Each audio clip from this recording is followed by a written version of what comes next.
Hey everybody, it's me, Angel Benton. So I have to explain kind of what happened in the last video. So at the very end, like the last 15 seconds, someone actually came to the door. Sorry, and we never get visitors. And it was some guy trying to give his mail, well, not his mail, but he tried to give the mail to some chick named Shauna, and no one named Shauna lives here. And Lisa was like, "Did you hit on him?" I was like, "No, he wasn't my type." But if he was cute, I'd have been like, "Shauna's my alter ego." No, I'm just kidding. I would have done that. I would have said, "I'm Shauna." No, I'm just kidding. Just kidding. Oh, God. Okay. Anyways, Days of Our Lives. Let's talk Days of Our Lives. It's been a while since I've talked actual soaps, so let's talk some soaps. Okay, so Days of Our Lives this week, there have been some great storylines and there have been some clunkers, right? So one of the storylines that's great is the Adrian, Lucas, Justin, and quadrangle, because there's been great scenes from all four of them and also from Kate as well. So that was pretty fierce, and I enjoyed that Adrian chose Lucas. But here's something that I feel the need to point out. Now, granted, it might be too soon to point this out because Ron Carlivati's stories won't start airing until August. But one of the things that he, as a writer, likes to do is pick up loose plot points from years ago and incorporate them into the show today, right? So, and it's a great thing, He's not the only writer that does that. I mean, they've done that on Young and the Restless as well. Not so much recently, but definitely, they've done that in the past. But General Hospital was like, they were all about that when he was writing it. So, one of the things that I remembered about Days of Our Lives is that there are two females who played very integral parts to their respective storylines, but we never saw them. The first one is Elsa, who Justin had the affair with in Dubai, the whole reason why Adrian left him, right? The second one is Autumn, who was Lucas's girlfriend in Hong Kong when he came back. So, those are the types of things. I wouldn't be surprised if either one of them or both of them ended up in Salem soon, in August maybe, or sometime after that, because if, let's say, so Adrian chose Lucas, which is great, and I would not be surprised if after a few months of being happy together, Autumn comes back to town and she wants to get her man back, right? So that would be cool.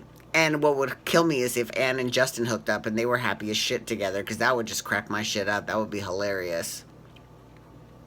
But that's just something to keep an eye out for. Keep an eye out for that. I foresee that. I don't know why I was thinking about Elsa and Autumn, but I remember they played huge parts in their respective storylines, but they they were never on screen.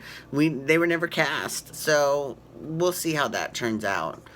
Um, this past week we were witness to a couple epic reading sessions. I mean, the first one was from Deimos to Chloe.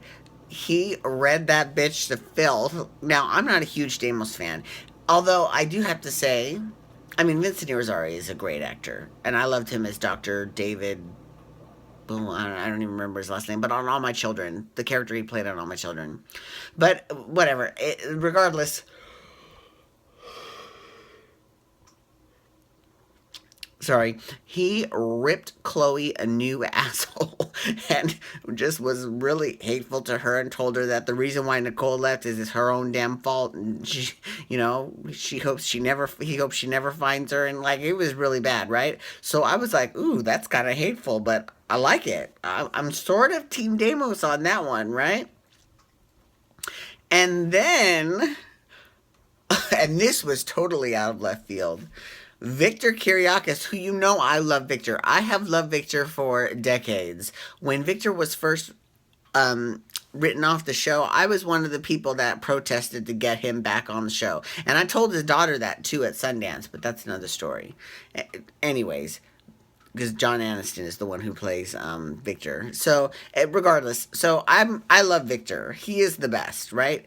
So Victor just lays into Eric Brady of all people and just was savage as fuck. It was hilarious.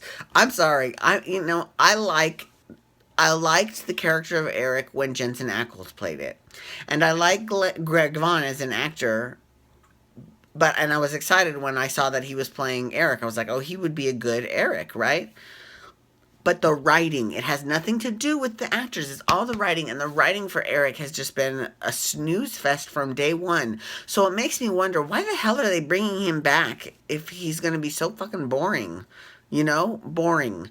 And what's he doing now? He's feeling guilty for killing Daniel, which, I mean, that makes sense. But he's also dating Jennifer Horton. Did they seriously bring him back to date Jennifer Horton? Is she that fucking important to the show that they have to bring back Eric Brady so that she can have a love interest? I mean, really? The whole thing is just ridiculous. That whole storyline is the worst. I'm over it.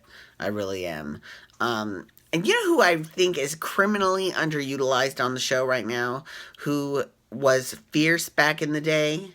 Fucking Maggie. Maggie was a fierce bitch back in the day. She was getting it. And, it's been a long time since she's had any good material. Oh my God, the closest that she came, and then this wasn't even that. This wasn't even consistent with the character of Maggie, so I was very disappointed with this. But is when the last time she had a decent storyline was when Summer came to town, and she had to accept Summer and it was her daughter. I mean, oh my God, I was so pissed off when that happened. I wasn't doing a Sudsy recap, so I couldn't really talk about that, but let's talk about that just for a second. Let's delve back into the recent history of Days of Our Lives. So Summer was the stupidest, dumbest character ever. And I don't mean like dumb in the head, just served no purpose, right? Brady was in love with her because he had Daniel's heart. I mean, really? Then why isn't he in love with Nicole? But now he's saying he's got Daniel's heart and he's in love with Nicole. I mean, that's just... Okay. And then all of a sudden she's a daughter that Maggie never mentioned that she had. Now, listen, sometimes you can add a child and say that they gave them up for adoption and all that crap. You can say that for some characters and it works. For example, on All My Children, they did that with Kendall and Erica Kane. Because Erica had Bianca, but they didn't know she had Kendall when she was a kid. But Kendall came to town, and it was revealed. So I was actually a much bigger fan of that plot point than the fact that Josh was her aborted baby from years ago, which is ridiculous because that undid decades of history that was set by that soap. I mean, really, I was pissed. Okay, I've gone off on a tangent, sorry. On soaps that are no longer on the air, and people are like, what the fuck are you talking about? Sorry, I apologize. And I get very heated and worked up, and this might be good, this might be what I need, but I'm just, I love me some Days of Our Lives. I love Days of Our Lives. It might be my favorite show on the air, even though I love General Hospital, and I've been watching it since 1978. I do love Days of Our Lives. I remember the glory days of Days of Our Lives, which in my opinion was from like 1995 to like 2005, which had all kinds of crazy shit from Aramid to the woman in white who ended up being Rachel Blake, who was Peter and Kristen's mother. FYI, where's Peter? He's still alive. And how is it possible that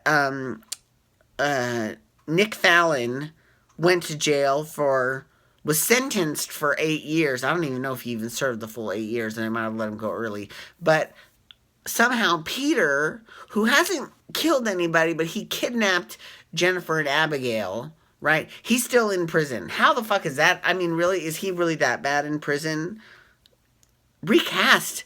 I know that there was some on-set issues between Peter and Jennifer Horton, and obviously Jennifer Horton's not going anywhere. So, but recast him with someone else. I mean, it's been 20 fucking years. We can, but then again, I don't know if they want to make the Damaras the villainous family that they were. Like, I think it might be time to find a new villain. I know they were trying with the Curiosities. I loved Orpheus. I was so glad he came back, but that did not last that long. Anyways, okay, so I'm out of time, but thank you so much for logging on today. I do appreciate it. I'm finally going to get to say the things that I didn't get to say yesterday. So thank you for logging on today. I do appreciate it. Please feel free to follow me on Twitter and Instagram at Angel Benton. You can also hashtag days to talk days of our lives, or you can hashtag YR to talk Young and the Restless. And tomorrow I'm going to be talking Young and the Restless and a very slight, subtle hint of misogyny that's in that show. Yes. So I'll be talking about that tomorrow. Have a great night, everyone. Peace out, and wubba, wubba, wubba.